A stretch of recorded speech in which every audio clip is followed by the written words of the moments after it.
Welcome back guys.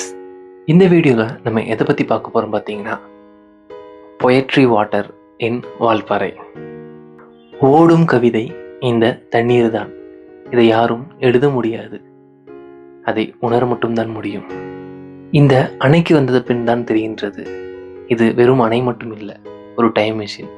நேரம் போவதே தெரியவில்லை. தண்ணீருக்கு யார் சுதந்திரம் கொடுத்தான்னு தெரியல. அது எப்படி வேணால் போகும், எங்கே வேணால் போகும். ஆனால் அதோட இலக்கு கடல்னு கரெக்டாக தெரிஞ்சுட்டு தான் போகும். தண்ணீர் ஒரு திறமையான மெஜிசியன். என்னோட கை அதனுள் போனதுக்கப்புறம் எவ்வளோ அழகாக வளைத்து காமிச்சது.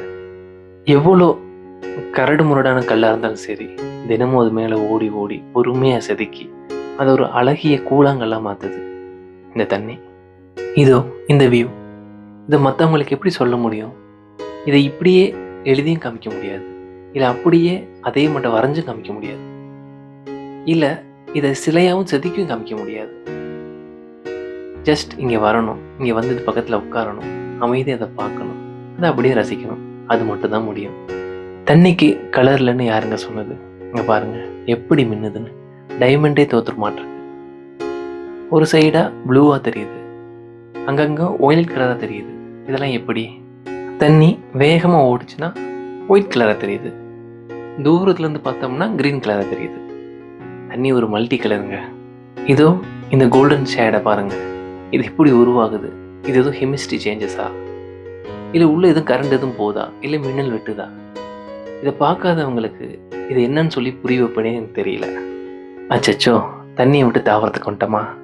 சரி, இதுக்கு ஒன்று சொல்லலாம். தாகம் ஏதும் இல்லை, இருப்பினும் தண்ணீரை கான்றி தினமும் தவிக்கின்றேன், தண்ணீர் இன்றி நானும் இல்லை. சரி, அதை விடுங்க. இதை பாருங்க, சின்ன வயசுல வரைய தெரியாமல் வரைஞ்ச தமிழ்நாடு மேப் மாட்டல்ல, இதோ இதை பாருங்க. கடலோட மினி ஜெராக்ஸ் போல நானும் அலையெல்லாம் உருவாக்குவேன், ஆனால் அது மட்டும் சத்தம் போட மாட்டேன்னு சொல்லிட்டு அழகாக காமிக்குதுல்ல. இங்கே பாருங்க, இடையில எவ்வளவு இடையூறு வந்தாலும் அதை எப்படி அழகாக தாண்டி போகுதுன்னு சொல்லித்தருது. இந்த இயற்கை நிறைய விஷயங்கள் நமக்கு சொல்லித்தருது, பட் அதை நம்ம புரிஞ்சுக்க தான் தெரியல.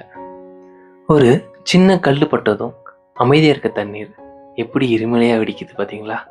தண்ணீர் அமைதியாகவும் இருக்கும், ஆக்ரோஷமாகவும் இருக்கும், அழிவாகவும் இருக்கும், அழகாகவும் இருக்கும். ஸோ நான் என்ன சொல்ல வரேன்னா, தண்ணி போல் இருக்கணும். எங்கெங்கே எப்படி எப்படி இருக்கணுமோ அங்கங்கே அப்படி எப்படி இருக்கணும். கோ வித் தட் ஃப்ளோ, அவ்வளோதான். ஸோ இந்த ஸ்டோரி முடிஞ்சு. Tata, bye bye.